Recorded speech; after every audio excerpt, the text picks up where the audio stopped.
Hola, hola, bienvenidos a este Jueves Sin Tapujos. Recuerden que esto es un espacio de conversaciones completamente abierto. La persona que sienta que es un espacio donde puede hablar, donde quiere de alguna u otra forma traer un tema que sienta que lo tiene acá y lo quiere sacar, recuerden que este es el espacio. Nos escriben por interno y nosotros nos estamos comunicando.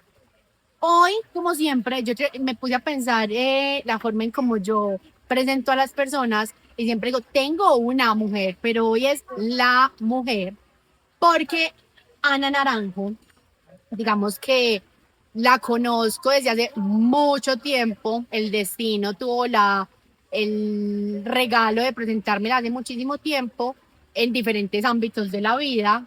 Primero la conocí de manera personal, era la esposa del hermano de una de mis mejores amigas en ese momento. Luego me la encontré en el trabajo. Y yo creo que la vida nos ha permitido empezar a conocer nuestra historia desde las redes y desde saber cómo estamos. Entonces Ana es una mujer muy brillante. Yo creo que tiene una habilidad increíble de comunicar lo que sabe, la forma en cómo le da el otro conocimiento. Pero adicional a eso es una persona noble y la forma en cómo habla de las personas es muy bonito porque es como desde la empatía y desde ponerse en los zapatos del otro. Entonces conozco a la hija, conozco a la hermana, conozco a la mamá, conozco a esa Ana que de alguna u otra forma se ha convertido como en un montón de facetas, por decirlo de alguna forma, donde pues claramente todos nos equivocamos y todos tenemos un montón de cosas, pero yo no me voy a ese tipo de cosas, sino que siento que es como muy integral en muchísimas cosas, porque siento que en los roles que yo la conozco, siempre es como cumplidora de esas responsabilidades y una carga gigante, de que siempre ha sido como esa persona que lleva como las riendas de un montón de procesos y de situaciones en la vida, en el trabajo, en lo que se propone. Entonces esa mujer donde uno la ve que se plantea algo e inmediatamente uno ve que empieza a ver el camino y a construir un montón de cosas con unos resultados increíbles. Porque adicional a eso, sé que nos va a traer un tema muy interesante, la he visto en unos procesos que yo digo como, es que Ana también hace de eso, es que Ana también habla de eso, es que Ana también sabe de eso. Entonces, para mí, una mujer súper integral. Entonces, no sé, Ana, algo que le quieras contar a las personas sobre ti. No, esa presentación está muy generosa.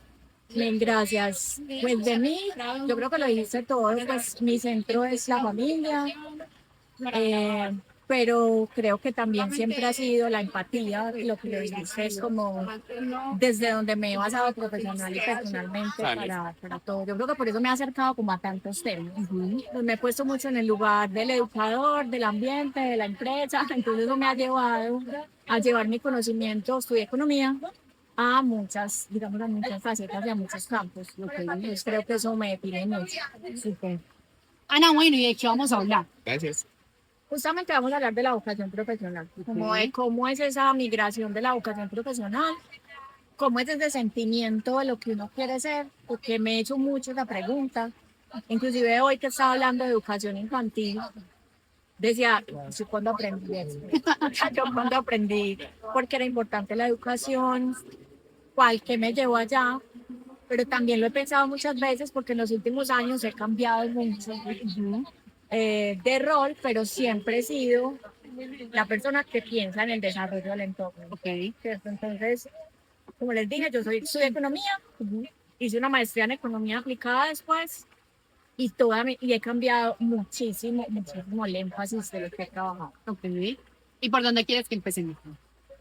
Yo quiero empezar en una edad, digamos, como con un recuerdo muy lindo y es como escogí ser economista. Sí, pues porque no es fácil. No es fácil y es raro. O sea, es raro. Yo siempre tuve un espíritu muy ambientalista. Desde muy pequeña yo fui una persona, por mi familia, por mis tías, por mis papás, una persona muy cercana a la naturaleza. Y más que conservacionistas, eran personas que habitaban la naturaleza. Entonces, la familia de mi papá, pues, de mi mamá muy ganadera, la familia de mi papá muy como habitante de la naturaleza, pues en su libre expresión. Y siempre tuve el interés de estudiar como ecología o conservación o biología, pero la vida me fue llevando como a temas más sociales.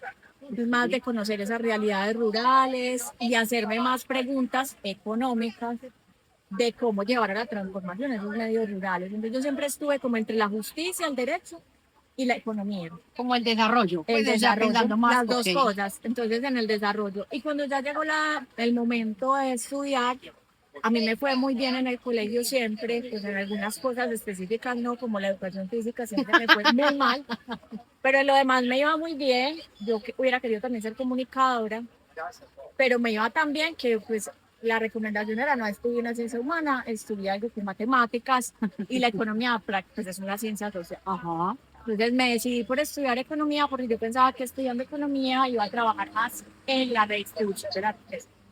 Entonces iba a tener más impacto en el desarrollo. Y sí, pues tuve la fortuna de poder estudiar economía y desarrollo, que era un énfasis que existía cuando yo empecé a estudiar y que ya después dejó de Desapareció. existir. Yo creo que yo estudié economía con la mirada que muchas personas empiezan de ser muy desde la política económica, pues como muy marcado, pero la vida te va llevando a encontrar facetas mucho más sociales. Entonces tuve la posibilidad de empezar trabajando con la Organización Indígena de Antioquia y eso me fue llevando también a entender que este país tiene unos rasgos muy violentos que a veces tu vocación no coincide con las posibilidades de trabajo. Te, te empieza como a mostrar realidades que nosotros no Sí, podemos no, entonces a controlar. sacarte de la burbuja y a decirte, ay, sí, qué linda que quieres trabajar por el campo y los indígenas, pero te arriesgas mucho, o sea, tu vida va a estar en permanente riesgo y creo que también en esa protección de la familia yo dije, no, pues, como que no lo puedo hacer y cambié completamente y entré al sector energético. Sí. Me gustaba muchísimo y claro, siempre que ahí es muy importante y creo que aprendí una de las frases profesionales más importantes de mi vida, que me la dio el que yo le digo mi primer jefe, como que no cuento nada antes de él, que es Luis Carlos Villegas. Luis Carlos me dijo, Anita, tú siempre eres la economista de la reunión. Ok. O sea, tú aquí viniste a lo que hace un economista, que es lograr equilibrio y desarrollo. Entonces eso es lo que yo siempre me planteaba en las reuniones y eso me ha generado muchas crisis profesionales. Yo a veces estoy en lugares que digo, yo aquí no puedo decir que hay equilibrio y que hay desarrollo. Y ahí empiezo como a reversar, a decir, no tengo que renunciar, yo no quiero estar Este no aquí. es mi lugar. Este no es mi lugar porque ya no estoy generando ni equilibrio ni desarrollo. Y trabajé 10 años en ISA, una escuela laboral impresionante. O sea, creo que yo no he conocido nunca un trabajo como ese, tan técnico y tan riguroso. Y aprendí demasiadas cosas de la vida, del desarrollo, de la infraestructura y también de lo que te puede marcar una empresa tan grande, ¿cierto? Como de lo mucho que te permite conocer, pero también de lo mucho que te puede encasillar en una tarea. Ok. Porque es tan grande, tiene tantas posibilidades y tantas aristas que terminas haciendo algo muy, muy especializado. Entonces fueron 10 años de mucha evolución. Pues yo ahorita crecí, estudié, hice muchas cosas y finalmente a los 10 años ya había un ciclo que cerrar. ¿Cómo se toma esa decisión? Pues porque uno pensaría, una empresa como ISA, seguramente con unos beneficios importantes, con una trayectoria grande, pues 10 años no es mucho tiempo, porque seguramente hoy muchas personas se hacen la pregunta de yo qué decisión tengo que tomar o qué pregunta más bien me tengo que hacer para yo tomar una decisión como esa.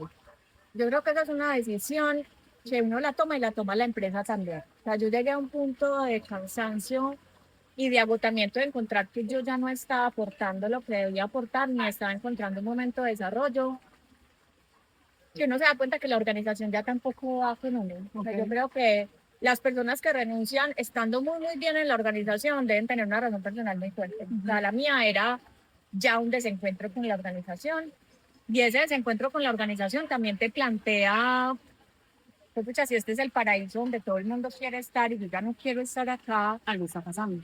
¿dónde debería estar? ¿Y qué debería estar haciendo?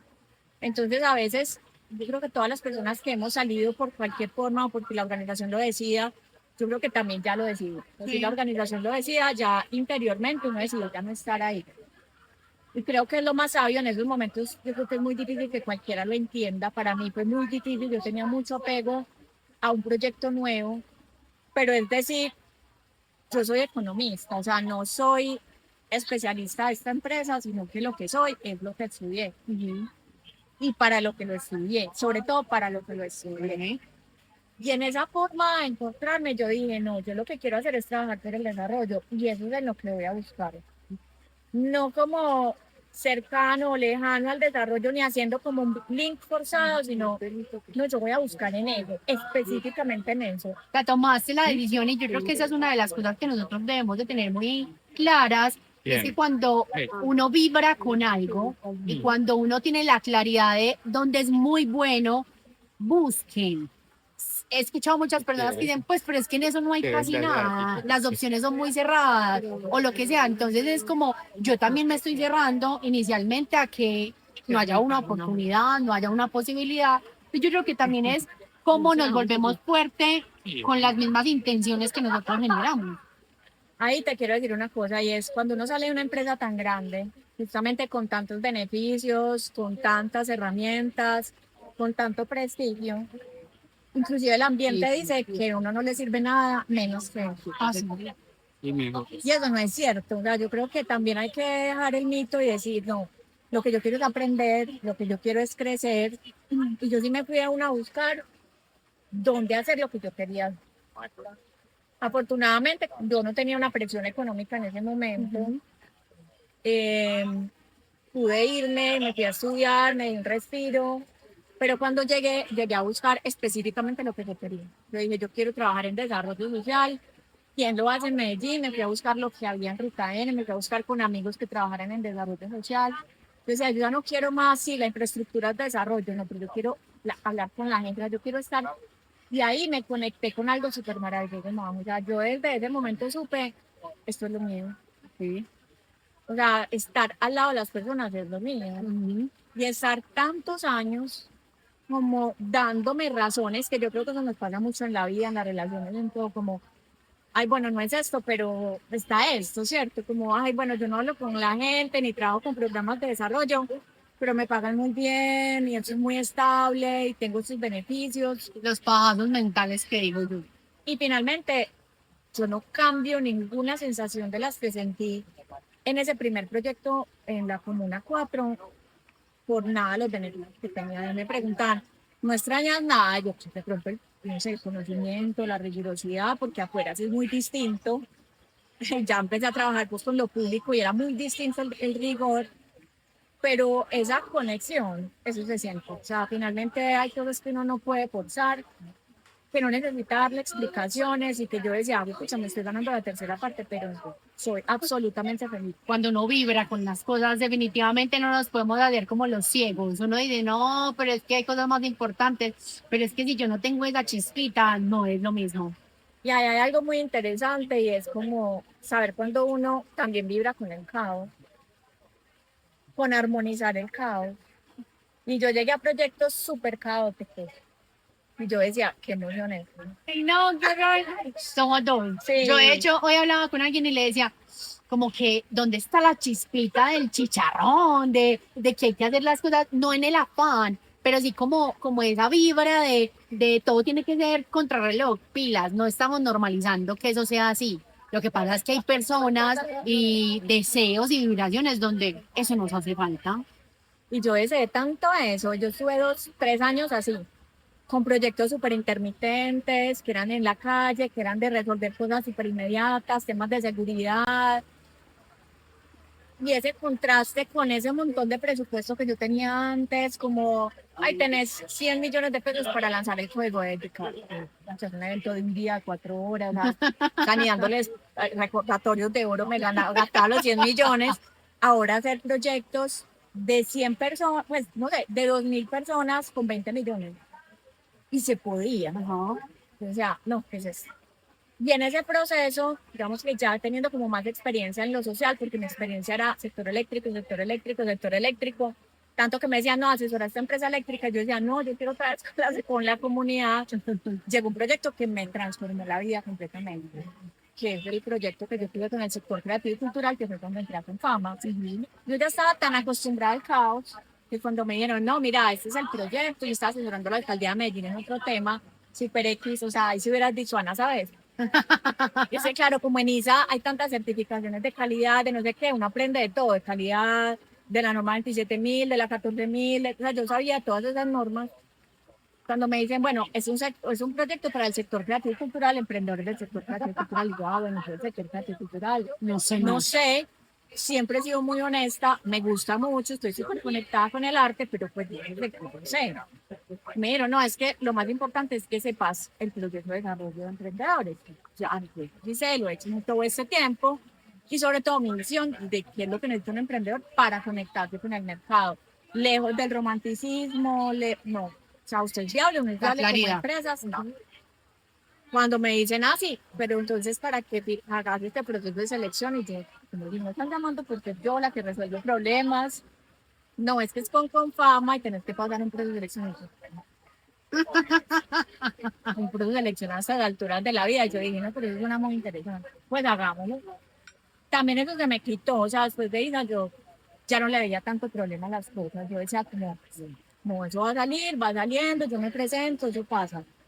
Y empecé a trabajar con fama y ahí también desbloqueé como otro miedo, o sea, yo era súper reacia a los temas corporativos, a ser el fan de la corporación, a la marca, no, no, yo era feliz con mi chaqueta, con mi lapicero, con todo magenta, o sea, yo era puesto banderines de mi casa, o sea, yo era demasiado fan, porque también era como un respaldo en muchas cosas, que también pues, no es que esté 100% de acuerdo en la forma que se hacen las cosas, pero era muy dignificante para la empresa, claro. Entonces yo viviré 4 años completamente con fama, y con el Power, pues era el proyecto en el que yo trabajaba, dándome cuenta que las cosas se podían hacer. Entonces, otra cosa que me di cuenta es que en el camino vas encontrando personas igual de apasionadas aún, igual de apasionadas, igual de entregadas. Entonces, yo veía ese equipo y eso era, o sea, el chicharrón que hubiera se solucionaba porque con tanta pasión, yo los veo hoy que el proyecto es, ya no es un proyecto, que es una línea. Pero la gente que está ahí, o sea, llega con demasiada pasión y hace que todo pase, porque es muy, muy, muy, muy bonito. También hay, para eso también un cierre de ciclo, porque también hay otra cosa y es, hay formas de trabajar que enferman y que eso está en el autocontrol. Nadie afuera te lo va a decir. O sea, para cualquier empresa pública, privada, una ONG, una exportadora, si usted quiere matar trabajando, la empresa no te va a decir. Y yo llegué a un momento de salud muy crítico, muy crítico. O sea, mucha gente como que, ay, sí, yo me estresé, yo me enfermé, no, yo me paralicé. Entonces el cuerpo me dijo como, no, ya no, ya no vas a trabajar 18 horas, te vas a quedar quieto. ¿No? O sea, yo me paralicé el lado derecho del cuerpo y estuve hospitalizada 3 semanas en pandemia. Y eso sí fue como, o sea, o cambiar de estilo de vida o yo ya no me muevo más. La muestra fehaciente de el parar. El para. Antes de que vayamos a esto y que desarrollemos esta idea, pues digamos que empezaste con energético, ¿cierto? Te fuiste a lo social, después te fuiste a lo cultural. Esa toma de decisiones desde los cambios y desde el mismo conocimiento o desconocimiento de pronto desde lo cultural, desde el hacer, porque desde la cultura lo puedes tener, cómo se prepara una persona. Y creo que acá hay algo que me hace pensar en algo y es, siempre que uno sale de un trabajo, quiere buscar lo mismo que venía haciendo porque dice, en eso es que soy buena, pues, o eso es lo que yo mismo me digo. ¿Cómo me preparo o cómo se prepara una persona para una cosa completamente desconocida cuando tiene la posibilidad de hacer parte o de un proceso o de una nueva oportunidad? O sea, uno qué piensa ahí, uno, cuáles son como el deber ser para uno decir, yo soy capaz de hacer eso. Aquí fue teso porque yo creo que a todos nos gana un poquito el síndrome del impostor. Yo digo, no, si yo no sé hacer esto como lo hacía acá, pero a mí esa frase que les dije ahora, usted es la economista de la reunión, me sirvió demasiado. Pues porque entonces yo creo que todos estudiamos con un propósito de largo plazo, con unas herramientas. Y yo creo que a veces somos como demasiado inseguros del universo de conocimientos que adquirimos, no solamente en el pregrado estudiando, sino lo que hemos ido desarrollando. Entonces, uno no solamente desarrolla, no sé, un cuadro para hacer proyectos, sino es la habilidad para clasificar y planear acciones de un proyecto. Uno no solamente, yo hice mucho tiempo proyecciones macroeconómicas. Yo ahí no solamente estaba proyectando un número con un método estadístico, sino que estaba tomando decisiones de riesgo. Y estaba aplicando un método que hoy cualquiera con inteligencia artificial lo puede hacer. ¿Qué no puede hacer? Saber cuáles de esos números son pertinentes o no son. Entonces, según tu profesión también, ¿qué has desarrollado y qué competencias tienes? A mí, por ejemplo, reconocer mis habilidades orales me costó mucho. Yo decía, pero porque en todos los trabajos me ponen a presentar videos, a grabar videos, a presentar eventos, a ser la que escribe los comunicados. Claro, yo quise ser comunicadora y fui economista porque me iba bien. Nadie sabe lo mal que me fue en matemáticas en la universidad, que fue un karma. Pero sí es, ¿cuáles son también tus habilidades? Y esas habilidades, ¿de qué le pueden servir a los otros? Entonces también, yo me acuerdo como los emprendedores me decían como, no, es que lo que nos decías, y yo, de verdad, yo no me acuerdo qué les decía. O sea, yo siempre estaba tan obnubilada de todo lo que tenía que hacer, pero claro, está súper conectada con mi pasión. Y era, yo sé que mientras más se dinamice la economía de mercado, más oportunidades van a haber. O sea, yo realmente tengo muy interiorizado mi discurso de economista. Y sé que desde lo más pequeño, desde la delicadeza con lo más pequeño hasta lo más grande, genera impacto. Y eso lo aprendí de la persona que tenía como líder en Confama. Que aprendí muchas cosas de mí, de ella y del trabajo en general. Pero ella cuidaba tanto el detalle y la forma. Y a mí me parecía eso tan ilógico al principio. Porque yo soy ser orientada al detalle. Yo decía, pues aquí importó mucho el detalle. Importó mucho la forma, importó mucho la palabra. Y después descubrí, claro, la forma tan delicada en la que ella escogió cada persona del equipo. Porque yo creo que ella sabía que no nos íbamos a llevar bien todos, porque éramos fuertes, pero era un propósito de largo plazo. Y creo que finalmente era más como el apasionamiento de todos. Y ahí me parece, digamos, también muy clave la forma en la que uno elige los trabajos. Que ahora, pues, digamos, como el trabajo, el empleo, el autoempleo, lo que sea. Y es que yo creo que nos debemos tomar también la libertad de elegir y de buscar y reconocer nuestro valor. Y ahí también está como ese invertir en nosotros para conocernos mejor. Okay. Y en ese momento de la parálisis y de todo eso, empezaste a entender qué necesitabas para ti. ¿O cuál fue la primera reflexión que te llegó? No, la primera era que yo era una loca, pero esa me llegó por mi neurólogo porque yo escondí el computador, o sea, yo me fui paralizada. Pero dije, no, o sea, yo me voy a ir de esta manera, voy a llegar al hospital, era pandemia, entonces yo tenía que dejar a Mariana en ese momento con mi esposo, con mi ex esposo, me tengo que ir sola, voy a llevar el computador por si me dejan todo el día, o sea, ¿quién va a creer que lo van a despachar de urgencia sin poder caminar? O sea, era ilógico. Yo sabía que me iban, en mi corazón yo no quería, pero me imaginaba que me iban a hospitalizar, pero ahí descubrí que yo tenía una adicción al trabajo. Y yo me descubrí a las 11 de la noche, súper feliz, trabajando con una loca. Pero yo tengo un problema. O sea, yo estoy descargándole al trabajo una insatisfacción personal. Pero bueno, eso es otra cosa que uno va descubriendo, pero también es como la capacidad de observar. Y lo hablaba esta mañana en la charla famosa charla de educación, y es detengámonos a observarnos y a observar los que están a nuestro alrededor, porque eso puede ser, pues, determinante para todo. A mí yo me tuve que quedar paralizada, me quedé paralizada 3 semanas, observando y escuchando muchas cosas a mi alrededor. Como era pandemia, yo estaba en el hospital Pablo Tobón, que me habían dicho como váyase para allá, que en el resto no van a haber neurólogos en fin de semana. Y descubriendo la bondad, descubriendo la atención de los demás, descubriendo como el aprecio que me tenía la gente, de la cantidad de cosas que llegaron a la clínica, en pandemia, los mensajes y los mensajes de la vida también, ¿cierto? A mí se me murieron 2 compañeras de cuarto, no tenían COVID, se murieron pues de otras cosas, y yo decía, pucha, qué vulnerables somos, y bueno, pero no me podía visitar nadie, pero una amiga no preguntó si podía ir o no, y ella entró. Pero en la puerta le dijeron, ¿estás seguro que ya está en el piso 4? Ya la gente está muy delicada. O sea, yo ni siquiera había pensado que yo estaba muy delicada. No dimensionaba ni siquiera en qué estabas. Cuando el neurólogo me dijo, bueno, ya más o menos sé lo que tienes.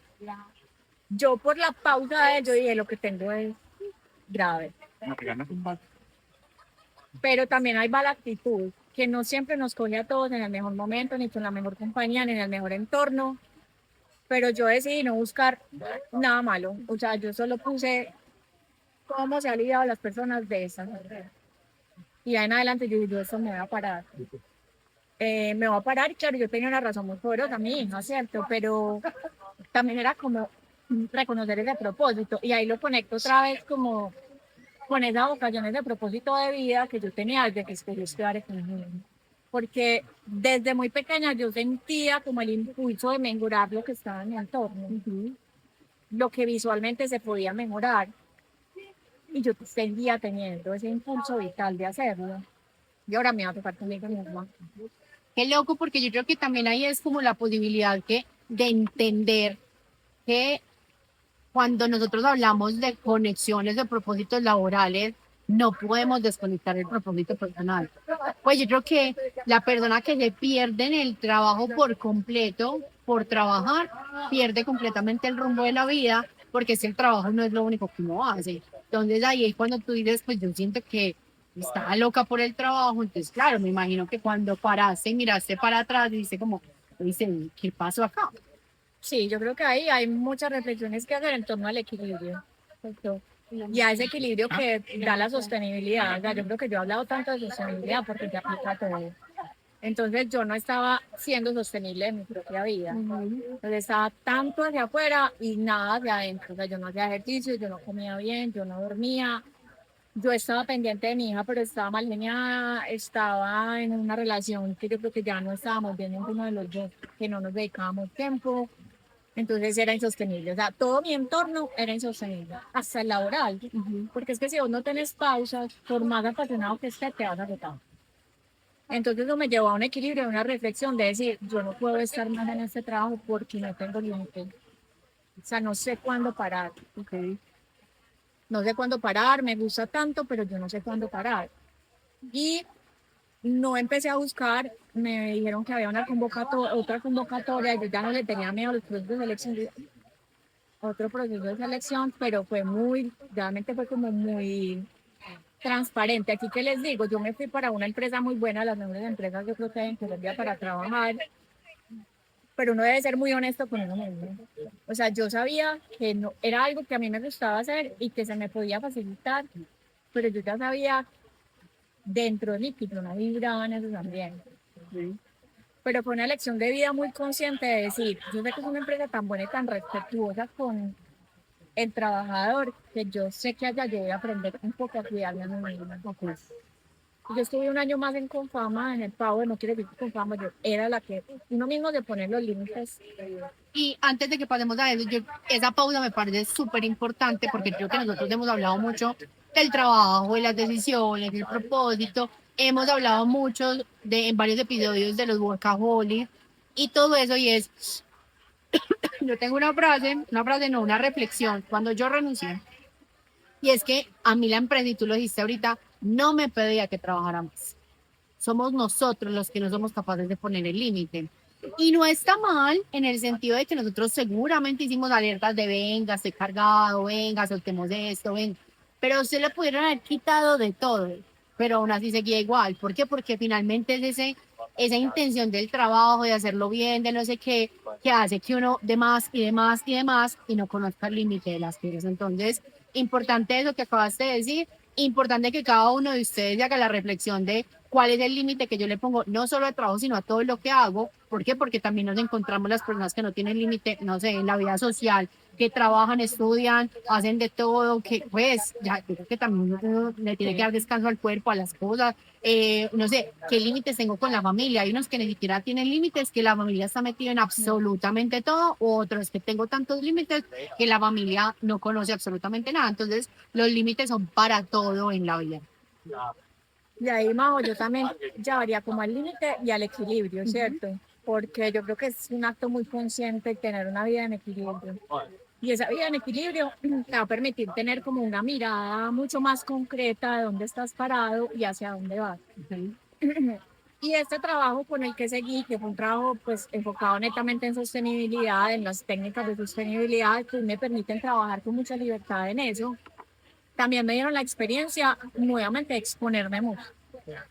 Entonces valoro muchísimo la experiencia que tuve de exponerme, de hablar, de salir, de ver que lo mío también es la exposición, el impacto, porque a veces también me encauslaba mucho construyendo procesos, construyendo planes, y también hay volver a reconocer ese equilibrio. Y en ese reconocer el equilibrio yo creo que fue súper revelador los últimos años para yo decir, venga, nivel, pues también como yo en qué punto de la vida estoy. No, yo ya no estoy para seguir en piloto automático. O sea, yo no quiero jubilarme por jubilarme, pues todavía me faltan bastantes años, pero no quiero hacer un trabajo porque lo hago bien simplemente, no quiero hacer un trabajo por la remuneración o por durar o por la seguridad, quiero hacer algo que realmente me satisfaga mucho. Y finalmente yo creo que cuando uno también se va desconectando, también empieza a fallar, o sea, también empieza como a dejar de ver esos puntos, de aportar, y eso no es responsable ni con uno ni con el otro. Y en ese equilibrio y en esa búsqueda, pues ya también terminé mi relación de pareja, a la que le buscamos todas las salidas posibles, pero todas, absolutamente todas, relación abierta, poliamor, todo lo demás. Y yo decir, no, yo no soy eso tampoco. Pues mira, que uno llega a un límite donde uno dice, sí, yo necesito estar más tranquila, menos caos, menos capacidad de reacción y de transformación y de improvisación, pero tampoco la pausa total y la calma total y O sea, puro puro equilibrio. equilibrio. Y yo tampoco puedo pensar que voy a mejorar una relación cuando de fondo sé que ya no funciona por más modificaciones que le quiera hacer adentro. Ok. Entonces también es como muy justo y muy honesto decir, yo ya no voy más en esta sintonía, eres una buena persona, yo soy una buena persona, logremos ser buenas padres de familia, pero ya tu forma de ver el mundo y la mía no, y así como con la empresa. Su forma de ver el mundo muy bacana, pero yo ya quiero construir de otra manera. Ok. Entonces eso también lleva hoy a que yo haga más diversidad de cosas que las que hacía antes de un año, más de un año, trabajando en temas de consultoría, trabajando en algo que integra los distintos, la cultura y la sostenibilidad. Ana, ¿cómo se toma la decisión de pasar de lo organizacional y de lo seguro, por decirlo de alguna manera, a depender de alguna otra forma de ser consultora, de ser un poco más independiente, de manejar el tiempo, de entender la flexibilidad en todos los ámbitos de la vida, económico, de tiempo, de todo eso, y de creer en lo que haces? Yo creo que nadie debería llegar a los límites que yo he llegado. Pero en este caso de otras organizaciones, es lo que yo te decía, uno se da cuenta que no ya no era como la organización. Y la organización también. Yo creo que son momentos en los que por lo menos uno se puede dar cuenta.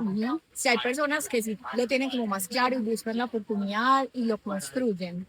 Y esas personas tienen toman una decisión muy valiente de poderlo hacer. Ya también hay momentos de vida que uno dice, fue madre divorciada, necesito, pues, ¿cómo voy a tomar este tipo de decisiones o cómo las voy a, o cómo voy a afrontar estos momentos? Y yo creo que todos tenemos como un respaldo en lo que somos. Y eso a veces siendo mujer también cuesta mucho, porque eso es otra vez, empezar, no sé qué sé hacer. Pero yo creo que en el fondo todos sabemos hacer muchas cosas y tenemos confianza en lo que queremos hacer y lo que queremos lograr. Esas conversaciones sí las tenía mucho con mi ex esposo, que él me preguntaba, él es un demasiado preguntón e intenso, entonces él me preguntaba mucho, bueno, pero ¿en qué es lo que te sentís mejor haciendo? Y es lo que hago ahora, yo le decía, "Ay, pero por eso no es lo que me están pagando en este momento, o sea, por tener conversaciones, por hacer preguntas en las organizaciones, por integrar discursos, por construir narrativas, y finalmente eso que me gustaba tanto, que no era por lo que me estaban pagando, fue lo que terminé haciendo. Pues finalmente la pasión no se abandona. Entonces también es podernos concentrar en eso y crecer también profesionalmente en eso. Yo pienso que también hay que invertirle, hay que ser seguro, hay que desarrollarlo y creer. Pues creer es algo súper importante para él. Yo creo que nos has mostrado de alguna u otra forma que esa intención laboral o esas proyecciones laborales que uno puede tener o los prospectos a los que yo llamo en algún momento esto, pues que yo creo que también hace parte de lo que tomaste o donde tomaste la decisión de, listo, economía porque me gusta esto, no abandono esto que me gusta porque seguramente en algún momento va a volver, pero también es como conectas el equilibrio de que te encontraste de pronto con algunas barreras que uno dice, ¿por qué tuve que vivir esto? Pero como lo hemos hablado en algunos episodios, es no sabemos para qué vivimos las cosas, no sabemos esa intención, el destino, la religión al que lo quieran decir, te lleva a mostrarte esos caminos. A mí alguien me preguntaba la semana pasada y es, ¿qué hace un psicólogo? Lo mismo que hace una persona todos los días, encontrar caminos para que usted encuentre hacia dónde se quiere ir a vivir. Entonces yo creo que también es como entendemos que la proyección laboral o la intención o sea, todo lo que queramos vivir desde el trabajo es el trabajo del reflejo de lo que es la vida de uno, Sí. la forma en como uno toma algunas decisiones, las cosas que no están funcionando. Yo siempre he dicho que cuando uno comete un error es una alerta para entender que hay algo que no está funcionando, porque posiblemente el error lo pudiste haber cometido hace X tiempo, pero lo estás cometiendo hoy y por qué me equivoqué. Entonces yo creo que también ese equilibrio y ese entenderte y ese conectarte con todo con lo que vibrabas, hoy te muestra un camino diferente. Sí, y aquí me está surgiendo como algo que me decían también, me decía un profesor del colegio, y es, no importa lo que estudies, que eso te permita expandirte. O sea, que sientas que estás creciendo. Y eso yo lo he llevado a todo, o sea, al trabajo y a las relaciones. Yo también cuando decidí, no, aquí ya no me puedo expandir. O sea, yo estoy totalmente restringida, buscando salidas que ya no tienen más salidas, o sea, momentos que ya no tienen más salidas, situaciones, relaciones que no tienen más salidas. Creo que me volví demasiado persistente en eso, ya he ido aprendiendo a cortar más rápido lo que no tiene salida, pero sí es eso, o sea, uno buscar expandirse y conectarse uno mucho con, pues eso suena muy cliché, pero con el propósito, con lo que uno resuena y quiere lograr en la vida. Porque no necesariamente todos tenemos, ay, el propósito, pues, o sea, no, pero sí tenemos un propósito, algo que nos conecta, que nos aterriza y que nos expanda. Eso me parece muy importante. Creo que acabaste de resumir con eso que dijiste, como de nuestro tema. Entonces, para cerrar, te voy a hacer una pregunta. Y es, si te olvidaras de este tema y tuvieras la posibilidad de darle un mensaje a uno o a las 44.400 personas que nos van a ver, ¿qué les dirías sin pensarlo mucho? Sin pensarlo mucho, que sean leales a ellos mismos, que sean leales con lo que están soñando. O sea, que yo no sé si lo sientes así, pero yo me conecto con esa persona de 17, 19 años que tenía muchos sueños, que se proyectaba sin miedo. Yo le sería leal, le soy leal a esa persona. Wow. Si uno pensara quién es uno a los 17, a los 19 años, sí, tiene todo el sentido. Yo creo que ahí está la pasión, porque ahí es donde empezamos a tomar decisiones. Y uno se siente ahí con los sueños, pues, inquietos, sí, pues, sí, transparentes, totalmente concretos. Y uno dice, ay, no, todo es posible. Es cierto. Ana, no, muchísimas gracias. No, Creo gracias, que Majo, por esta conversación tan bonita. a ti por estar acá. Y esto fue Jueves sin tapujos con Ana Naranjo. Te gustó mucho.